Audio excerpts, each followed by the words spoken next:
Hello guys, kumusta kayong lahat guys? Shout out sa inyong lahat, ating mga OFWs scattered around the world.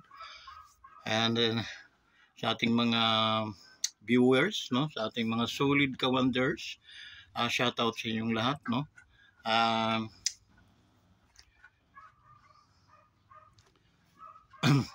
Sa ating mga men and women in uniform sa AFP, no? Sa mga kapulisan natin din. Shout out din sa inyong lahat, no?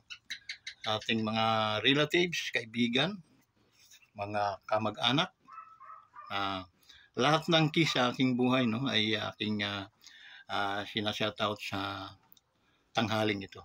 Guys, Saturday ngayon, if I'm not mistaken, no, Saturday. So, in-encourage ko kayong mag-attend, dumalo kayo kung saan mang mga fellowship na nagtuturo ng salita ng Diyos.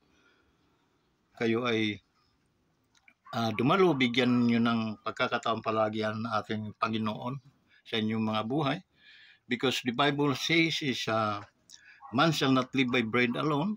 So, napaka anong salita ng Diyos, no, na ating makikita, no, na ang tao pala ay hindi lamang nabubuhay sa tinapay. Alam niyo, napaka irrevocable na or debatable na na katanungan, no? Pero yun ang sinasabi ng Biblia. Okay? So, man shall not live by bread alone. To make it clear, dahil ang tao po ay nangangailangan din po tayo ng spiritual na pagkain. In Genesis, book of Genesis, guys, in Old Testament, it says na let us make man in our own image. Dinangin o gawin natin ang tao ayon sa ating wangis. God is a spirit, no? So that's why we worship Him in spirit and in truth. That's the reason why na sinabi ng Biblia na man shall not live by bread alone. Nangangailangan tayo ng spiritual also na pagkain. The reality of a man is a spirit. Yun ang pinaka-origin natin, no? Kasi itong nakikita natin kagapuhan, kagandahan, ay hindi po ito tunay nating anyo. Ito po ay lalagyan lamang, no? Ito ay ating vessel, ika nga, na dito. Kasi pag tayo namatay, kahit ito yung gutay-gutayin mo man ito, walang mag-aaray. So, malinaw na parang damit lang natin to, no? Gutay-gutayin mo man yung damit, hindi maapektuhan yung iyong pagkatao. Okay? So, malinaw? So, malinaw. Okay?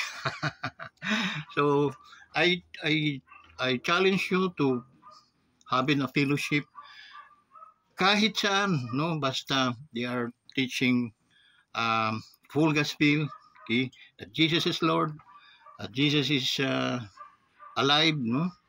He is not dead, but Jesus is alive. Totoo po yun. Namatay nga siya, after 3 days siya ay nabuhay muli. Okay? So, that's the reason why na ang ating Diyos, wala po dyan hindi po nakapako sa cross, at hindi rin po siya ng mga mayor o vice president o anumang mga na pwede natin doon tayo mananalangin at sila magdadalang sa atin, no? Hindi po ganoon. Okay? They are mga patay na Diyos yun, makikita natin. Okay? That's why mas maganda yung magkaroon din tayo ng konting mga ideas, no? O kalaman, because mas aangat po ang tao once na mayroon siyang kadunungan na nanggagaling sa ating Panginoon. Okay? So, purihin ang Diyos. So, yun guys. So, ngayon, Sabado, ano bang ating pipintahan ngayon? Ika nga, kumbaga sa ano yung ating mga matters na dapat nating anuhin ngayon, no? So, kasi nasa mundong ibabaw tayo. Okay? Yung mga issues na kailangan tayong makisali din sa mga issues na nangyayari sa ating lipunan. Okay? Tulad nitong ating bansa, no? Ito bang ating bansa ay nakikita ba nating habang itong barkong ito ay nakikita natin na palubog o tabingi na. So ano ba ang pakiramdam ninyo sa ating bansa ngayon, guys? Kumbaga ihalin tulad natin siya sa isang sasakyan o barko.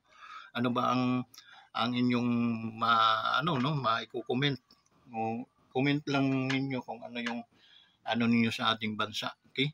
Na ang pangulo nito ay Marcos, okay? In my own opinion, ako nang magpipinta dahil nakikita ko rin sa napapakinggan ko rin sa mga balita, no.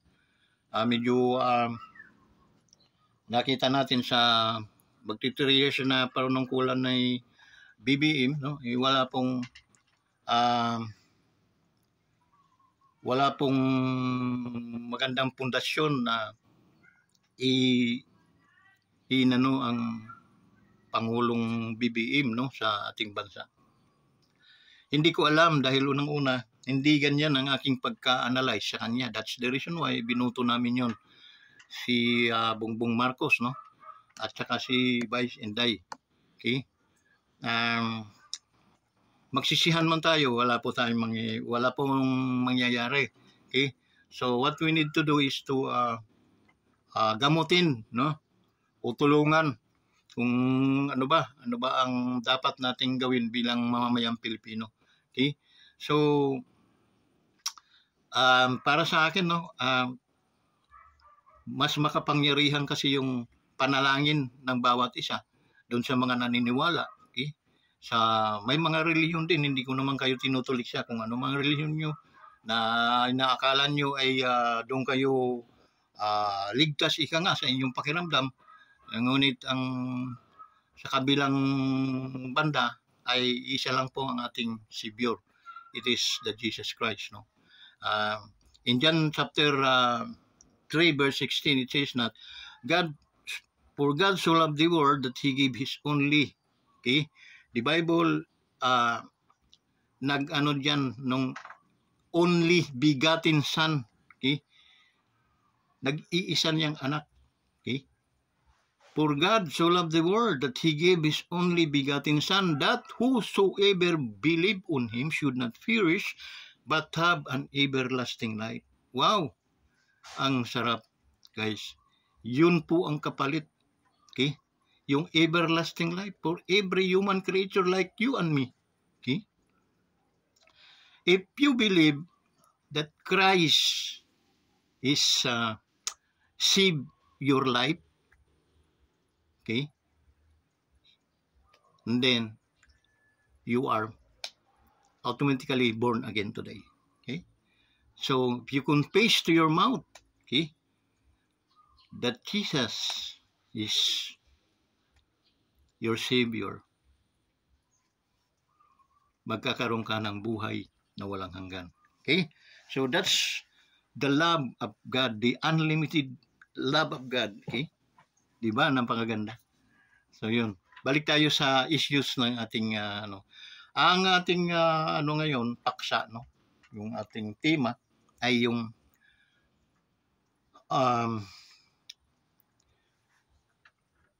world, nation, and God. Okay? Yung mundo at saka yung ating bansa at saka ang ating Panginoon. Okay? Magandang paksain yun, guys, kasi nga unang-una hindi lang tayo lahat alkontra, lahat tudo-sisi sa mga nagkakamaling mga opisyalis, nagkakamaling presidente. You just remember, guys, that they are also a human being. Tao din sila. Hindi yun sila mga anghel. Okay? Mga tao din yan. They are subject to change. Okay? That's the reason why we need Christians in our world. No? Dito sa ating mundo, kailangan ng Kristiyanos. Bakit? Ang Christian kasi ay isang light, ilaw, na dito sa napakadilim na mundong ito because of sin. Okay? Nandito tayo sa world of sin. Okay? Bakit? The God in this world is the devil. Okay? Ito siya yung Diyos dito sa ating mundong ito na puno ng kadiliman. That's the reason why dahil sa iyo you are a believer, you are a binigyan, dahil ikaw ay binigyan ng karapatan o ng titulo, tulad ng sinabi sa John chapter 1 verse 12, that He gave power to all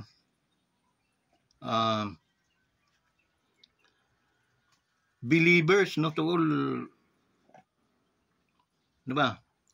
Lahat ng mga naniniwala ang si Jesus ay ang anak ng Diyos, ay binigyan ka din ng karapatan maging isang anak ng Diyos.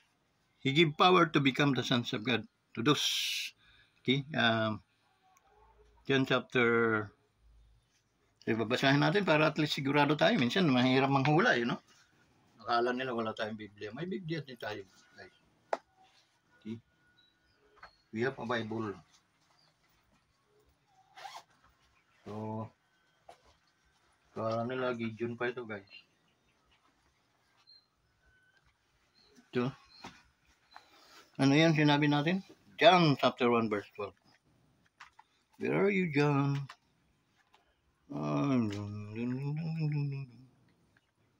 Ay, naku, wala pala tayong ano, guys. Mark.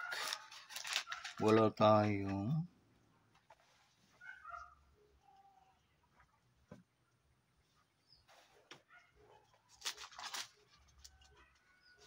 nabura na ang mga litra. Inalikubok na ang Biblia natin, guys. Hallelujah. Luke.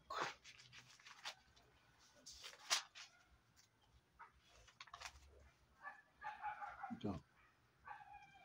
Luke pa rin. John. Okay. Kaya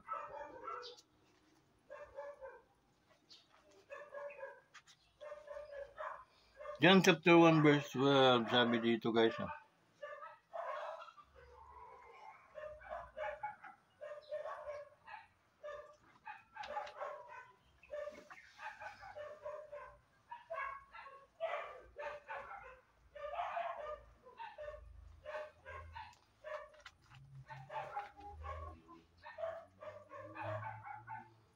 But to all who did receive Him, who believed in His name, He gave the right. Okay, let's stop tayo dito sa right. Right in Webster, no, and then another translation, right is katulad dito ng title o titulo. Okay, nung may lupa ka, kailangan mayroon kang rights. Rights lang dito, no. Pero pinalalim pa ito sa Webster. Right means title, and then power, and then authority. Okay? Pero in other translation says He give power. Okay, dito naman He give right, karapatan, no, karapatan. Pero in other in King James version or it says He gave authority to become the sons of God. Okay, to them who receive, to those who receive to Him, to them He gave power to become, He gave authority to become the sons of God. Okay, and that's why the Brother Kibuloy says that he is the anointed one of God. But it is yun din ang sinasabi ng banal na kasulatan. So mayroon siyang katunayan, no, na sinabi ng Diyos yun, na kung ikaw maniniwala ka sa Kanya, bibigyan Kanya ng karapatan na maging isang anak ng Diyos. Title, rights, power, authority. Kadami ng meaning nun, no? So yun, guys. You have the right to claim that you are the sons of God. And then what? The sons of God na yung mana. Okay? May mana yun eh. Ano yung mana? na ikaw sa Philippians 4:19, no? My God shall supply all my needs according to His riches and glory through Christ Jesus. Amen. Okay? Ganon po katindi ang Diyos na ating pinaglilingkuran. Okay? Bukod sa binigyan niya tayo ng authority na maging isang anak ng Diyos, no, walang duda. Okay? It is only to accept to Him. Okay? I-accept mo siya by yung heartily, no? Yung totoong pag-accept na, oh God, oh Lord, forgive me. Pumasok ka sa aking buhay at patawarin mo ako sa aking mga kasalanan. Automatically, you have authority, power to become the sons of God. Okay? Oh my God. Yun po yung mga promises ng ating Panginoon. Okay? That's the reason why we need to trust to God, not unto man. Many of us today naniniwala at nagtitiwala pa dan sa mga taong mga magagaling magbuka, magagaling magnakaw sa ating mga kayamanan sa ating bansa. Because they have all money. They have marami silang pera na ipapain sa inyo para kayo ay mapanwala. Okay? So, what God says, trust unto me. Okay? Trust unto God. Okay? Not unto man. Okay? And then, focus your mind, your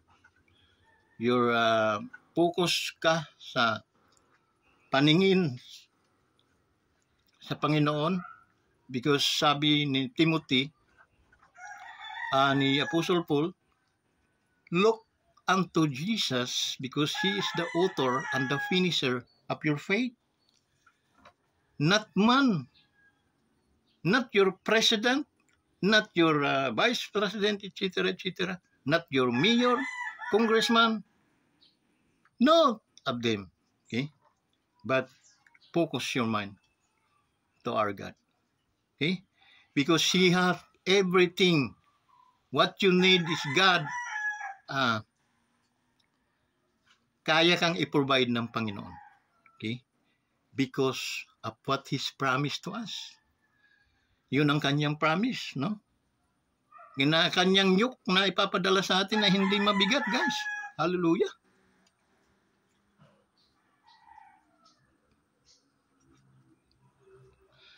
But suddenly, no, it's sakit din because even a strong minister, okay, napupulin din, okay, because the devil is always, he is like a roaring lion seeking whom he may devour. Hindi siya natutuwa na mayroong mga taong mananampalataya na nandito pa sa mundong ibabaw.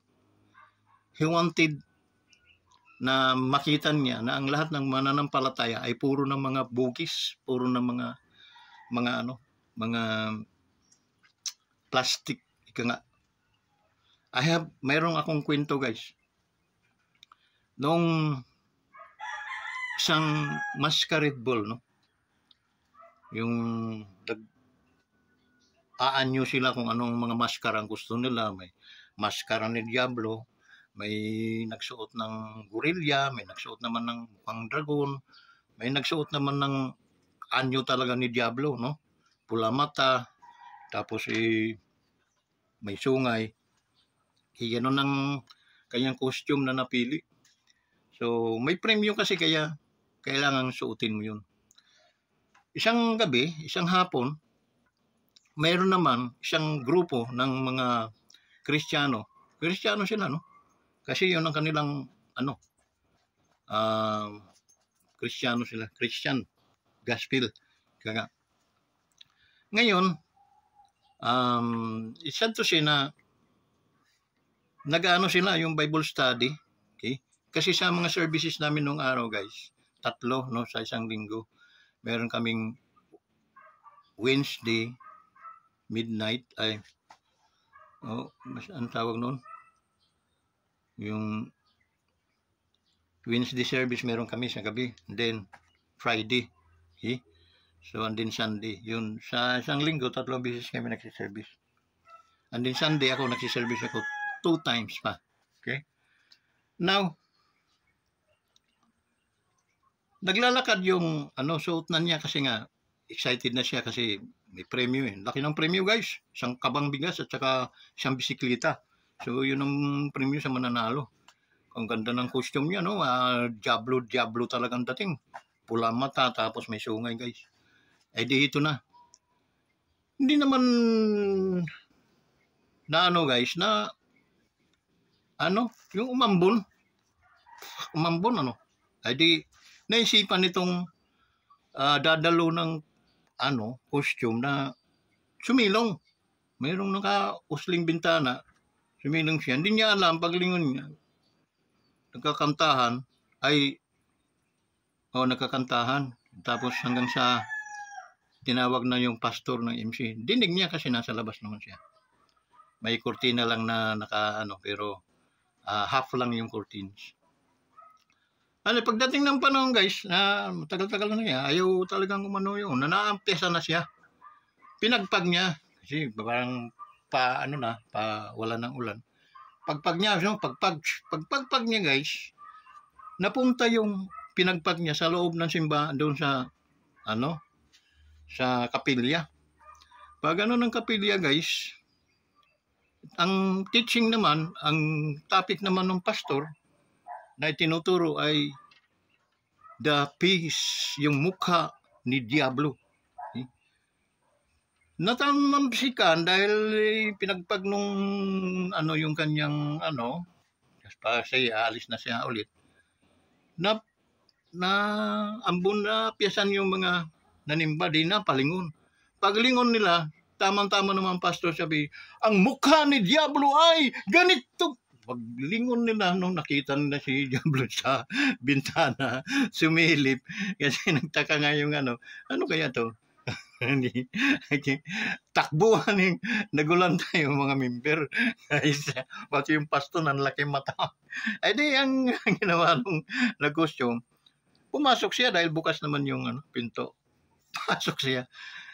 And then papasok niya, nananakbuhan naman yung mga tao, no? Adi ang ginawa niya, nakiayo naman siya sa takbo, no? Sinusundan niya yung paikot-ikot sila doon sa mga upuan hanggang sa may pulpito, hanggang sa guys, mga siguro na kasampung balik-balik na, no? Sa ikot. Parang hirap na yung pastor dahil may kaidaran na rin. Tumigil yung pastor. Diablo! Sandali lang, Diablo! Sandali, huwag mo ko yung patayin. Dahil kami ay sayo naman. So, nagulat siya. Anong sayo? Ako po ay, nadalo lang ng contest. Napahiya yung pastor guys kasi nandaki din ang mga tao ng mga member. Hindi akalain nilang sasabihin ng kanilang pastor yun. Okay? Na, Diablo, wag mo akong patayin. Wag. Kasi ako, sayo naman ako eh. Di namin ng pastor na debulik pala siya. Ang pagkakamali niya, costume lang naman nung yun. So nagtaka. So yun, nagtaka yung mga na sabi niya, ganun pala yung pastor natin. Okay? Debulik pala. Kaya yun isang aral yun. Kwento ng barbero lang yung guys. No? So yun, hindi natin yung mga pastor na little faith sila, no? Because pastor yun, so mayroon silang kapasidad, no? Para magpalayas ng mga demonyo. Okay?